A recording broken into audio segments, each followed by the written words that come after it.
Pengertian hubungan interpersonal. Menurut Pearson, manusia adalah makhluk sosial, yang artinya sebagai makhluk sosial, kita tidak dapat menjalin hubungan sendiri. Kita selalu menjalin hubungan dengan orang lain, mencoba untuk mengenali dan memahami kebutuhan orang lain, membentuk interaksi, serta mempertahankan interaksi tersebut. Secara umum, hubungan interpersonal adalah hubungan antara dua orang atau lebih yang memiliki ketergantungan satu sama lain dan menggunakan pola interaksi yang konsisten.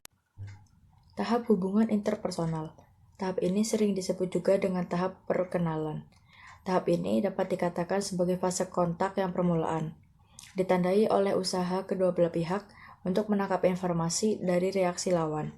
Menurut Charles R. Burger, informasi pada tahap perkenalan dapat dikelompokkan pada 7 kategori, yaitu informasi demografis, sikap dan pendapat, bisa tentang orang maupun objek, rencana yang akan datang, kepribadian, perilaku pada masa lalu, orang lain, serta hobi dan minat. Yang kedua, peneguhan hubungan. Hubungan interpersonal tidaklah bersifat statis, tetapi selalu berubah. Untuk memelihara dan memperteguh hubungan interpersonal, diperlukan tindakan-tindakan tertentu untuk mengembalikan keseimbangan. Adapun 4 faktor penting dalam memelihara keseimbangan ini, yaitu yang pertama, keakraban, merupakan pemenuhan kebutuhan akan kasih sayang. Hubungan interpersonal akan terpelihara apabila kedua belah pihak sepakat tentang tingkat keakraban yang diperlukan. Yang kedua, kontrol, kesepakatan tentang siapa yang akan mengontrol siapa. Jika dua orang mempunyai pendapat yang berbeda sebelum mengambil kesimpulan, siapakah yang harus berbicara lebih banyak, siapa yang menentukan, dan siapakah yang dominan. Konflik umumnya terjadi bila masing-masing ingin berkuasa, atau tidak ada pihak yang mau mengalah. Yang ketiga, respon yang tepat, di mana respon A harus diikuti oleh respon yang sesuai dari B. Dalam percakapan misalnya, pertanyaan harus disambut dengan jawaban, lelucon dengan tawa, permintaan keterangan dengan penjelasan. Respon ini bukan saja berkenaan dengan pesan-pesan verbal, tetapi juga pesan-pesan non-verbal. Yang keempat, ada nada emosional yang tepat. Ketika suatu komunikasi sedang berlangsung, keserasian suasana emosional ini sangat diperlukan, dan jika ada interaksi yang tidak stabil, salah satu pihak akan mengakhiri interaksi atau mengubah suasana emosi. Yang terakhir ada pemutusan hubungan. Menurut Ardinai, dalam bukunya berjudul Conflict Among Humans, setidaknya ada 5 sumber konflik yang dapat menyebabkan pemutusan hubungan, yaitu kompetisi, di mana salah satu pihak berusaha memperoleh sesuatu dengan mengorbankan orang lain, misalnya menunjukkan kelebihan dalam bidang tertentu dengan merendahkan orang lain. Lalu ada dominasi, di mana salah satu pihak berusaha mengendalikan pihak lain sehingga orang tersebut merasakan hak-haknya dilanggar. Lalu ada kegagalan, di mana masing-masing berusaha menyalahkan yang lain apabila tujuan bersama tidak tercapai. Lalu ada provokasi, di mana salah satu pihak terus-menerus berbuat sesuatu yang ia ketahui menyinggung perasaan yang lain. Yang terakhir ada perbedaan nilai, di mana kedua belah pihak tidak sepakat tentang nilai-nilai yang akan mereka anut. Tadi penjelasan mengenai hubungan interpersonal, di mana hubungan ini sangat erat kaitannya dengan proses komunikasi antar individu.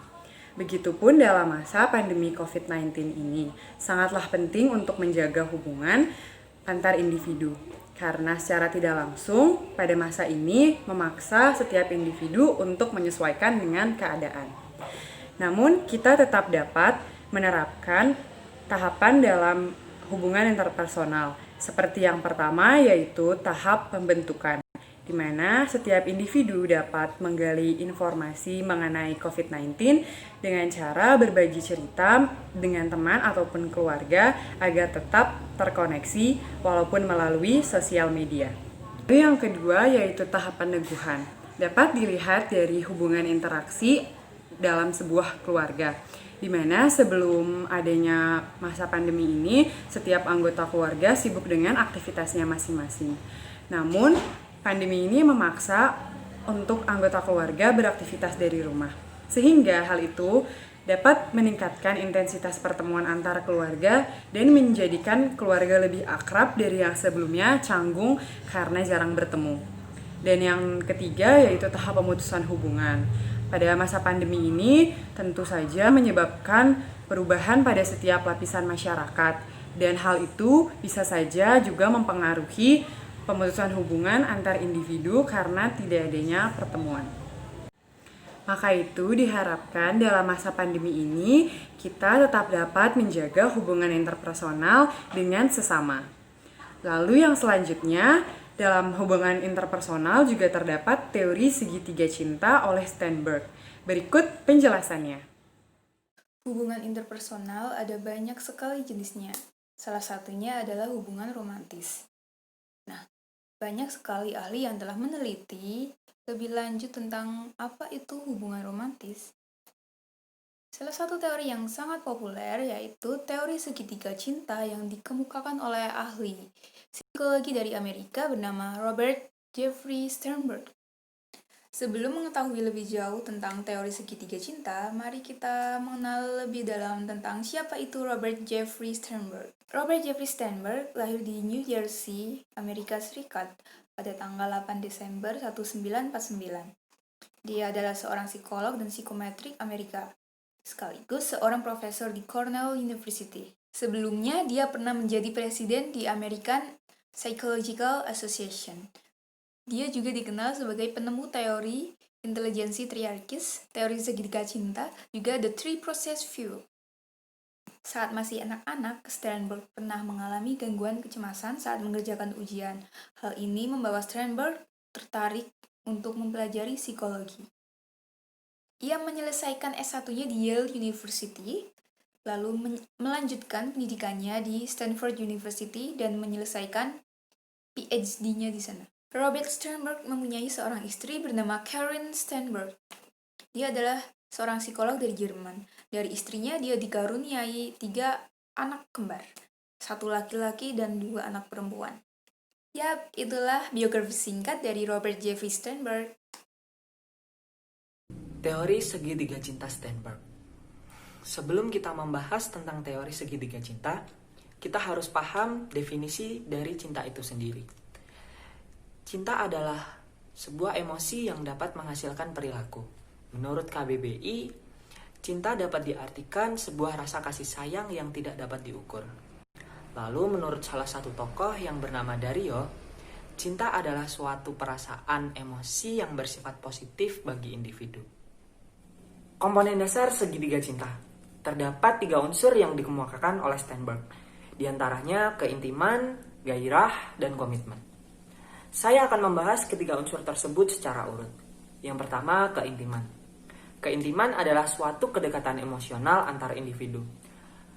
Kedekatan emosional membuat hubungan antar individu menjadi lebih akrab, menjadi lebih hangat, saling menghargai, saling menghormati, dan lain-lain. Keintiman terjadi karena adanya keterkaitan perasaan antar individu. Banyak contoh kecil maupun contoh besar.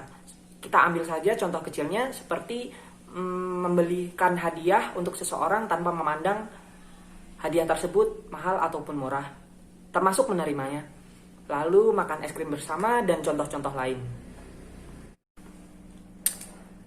Yang kedua adalah gairah. Gairah merupakan suatu komponen yang melibatkan interaksi fisik, namun tidak menyeluruh. Terkadang gairah ditimbulkan karena adanya keintiman. Contoh interaksi fisik dalam sebuah hubungan diantaranya berpegangan tangan, membelai rambut, mencium, memeluk, sampai hubungan seksual. Yang terakhir adalah komponen komitmen. Komitmen merupakan faktor kognitif dalam sebuah hubungan.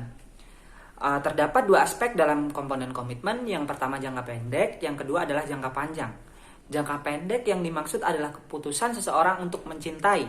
Sedangkan jangka panjang adalah bagaimana seorang individu mempertahankan cinta tersebut. Itu tadi penjelasan mengenai biografi Sternberg dan teori segitiga cinta yang dikemukakannya. Pada masa pandemi ini, kita dapat tetap mempertahankan 3 unsur tersebut.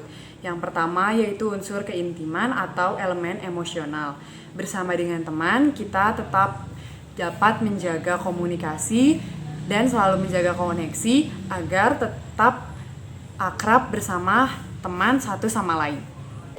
Yang kedua yaitu gairah atau passion, yang di dalamnya terdapat elemen motivasional, di mana kita dapat melakukan dengan cara mengapresiasi suatu karya yang dibuat oleh teman kita atau yang dilakukan oleh orang yang di sekitar kita. Dan yang terakhir yaitu menjaga komitmen, di mana terdapat di dalamnya elemen kognitif. Harapannya adalah walaupun dalam masa pandemi ini kita tetap dapat menjaga dan mempertahankan dengan baik pertemanan kita dengan sesama dan terus menjaga interaksi sosial kita.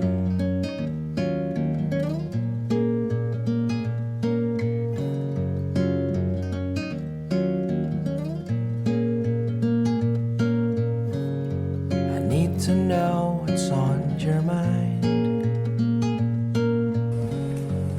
Semangat untuk kita semua dalam menjalankan aktivitas pada masa pandemi ini. Jangan lupa jaga kesehatan dan jaga kebersihan. Untuk kawan-kawan seperjuanganku yang masih menuntut ilmu di tengah pandemi COVID-19, semangat.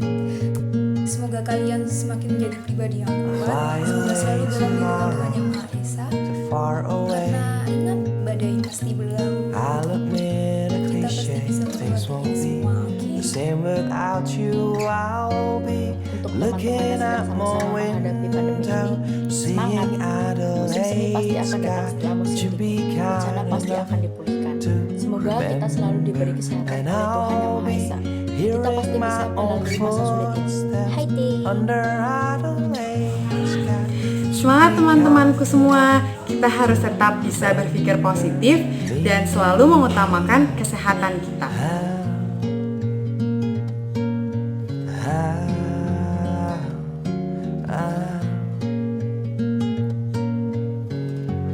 Let you know what's on my mind. I wish they made you